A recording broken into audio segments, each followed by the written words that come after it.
Hi, I'm Chris, and I'm happy to be here doing this video segment.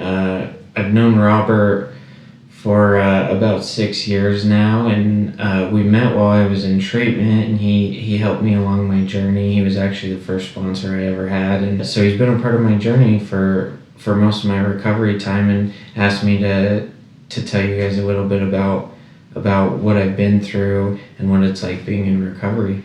So I grew up in a really religious home, and that was a big struggle for me getting into the program because I had a very narrow conception of what I believed God was, and that continued for a long time into my life.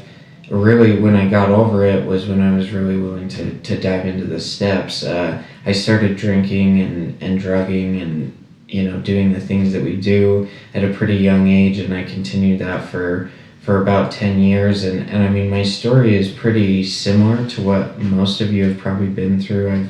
I've lied, I've cheated, I've stolen, I've done all that stuff. For me, the biggest thing that negatively impacted me was the way that I felt inside because of what I was doing. It wasn't what drugs I was using, what I was drinking, how much, how little. It was all about how I felt inside, and I was tired of feeling that way.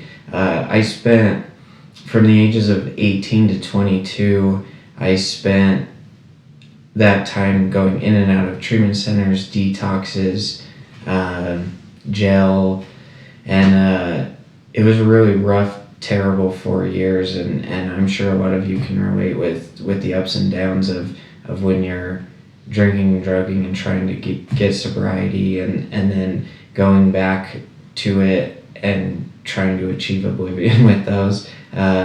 It's a rough path, I met Robert when I was about 21, and I met Robert when I was 20, and I got sober when I was 22. So I spent a couple more years in and out of that system of relapse and trying to get into recovery.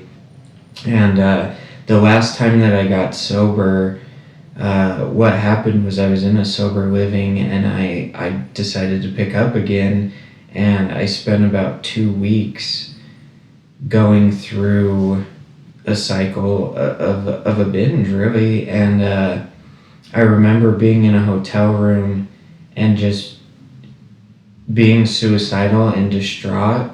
I got to this state of mind where I didn't think I could be sober, and I didn't want to cause people harm anymore. I was at a place where I honestly thought for a while that my best decision was to commit suicide rather than to continue giving my family hope that I could do it, and then letting them down over and over and over again, because I had been doing it for years. Being in that place was so dark and twisted. I ended up going to a detox, and I was lucky enough to have some friends, because I had been in and out of the rooms for a while. I had friends that were doing well, that actually did the 12 steps, and they were moving forward in their life and progressing, and they helped me out because they were the ones that gave me hope that it was possible. So when I came back the last time, I was willing to do whatever they told me to do. So I got a sponsor, and I spent time on a weekly basis diving into my steps. I finished my steps when I had about 5 months sober, and I really put a lot of effort and intention into doing them thoroughly.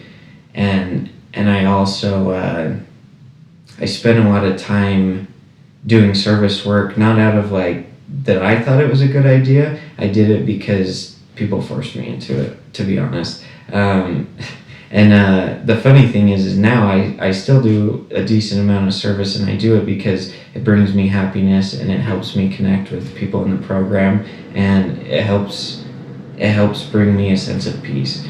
And so that's one of the things that I learned by being forced into it in the beginning. So I talked about how I was suicidal when I came into the rooms. That wasn't the only time that I had contemplated or tried to commit suicide. It was a routine that I went through over and over and over again for years on end.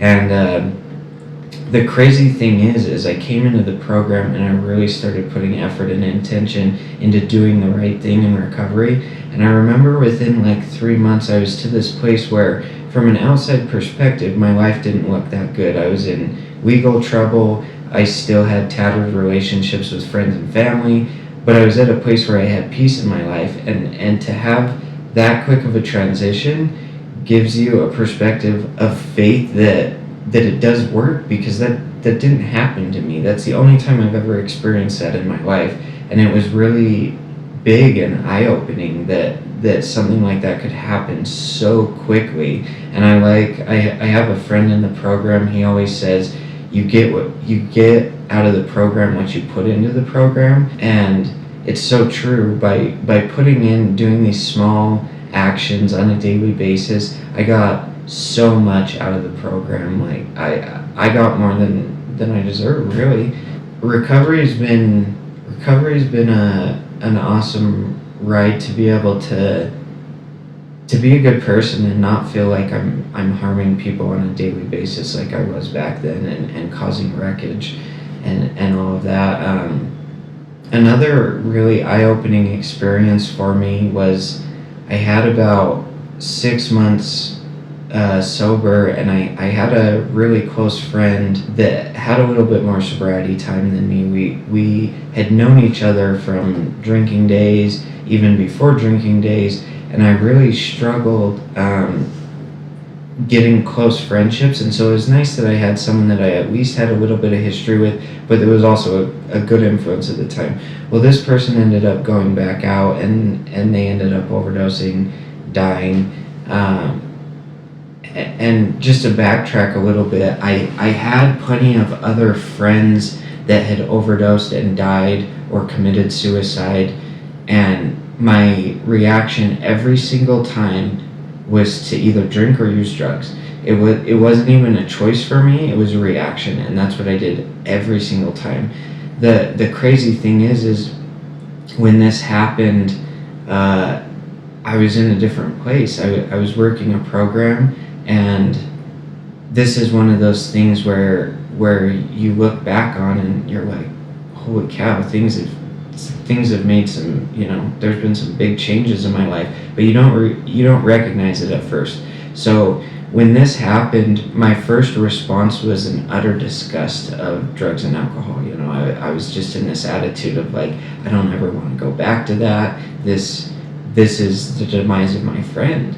And to see the reaction change from one to the other was so shocking to me, really. That's one thing that I feel like recovery has really done for me, is it's changed the way that I think and the way that I react to life. And to me, that's one of the biggest blessings, is we all have negative behaviors and damage that we cause in our life because of those behaviors. And by working a program, you can change that. I don't take any credit for it. It's what happened because I was willing to work the steps and listen to a sponsor and be involved in the fellowship. It's a rewarding experience. I'm grateful to still be in recovery. I have June 17th, 2013 is my sobriety date, so I'm coming up on 4 years, and I definitely have more than I deserve, and I'm grateful for that. But yeah, I'll wrap it up, and I'm grateful to be here and to take a little bit of your guys' time. Hopefully you got something out of it.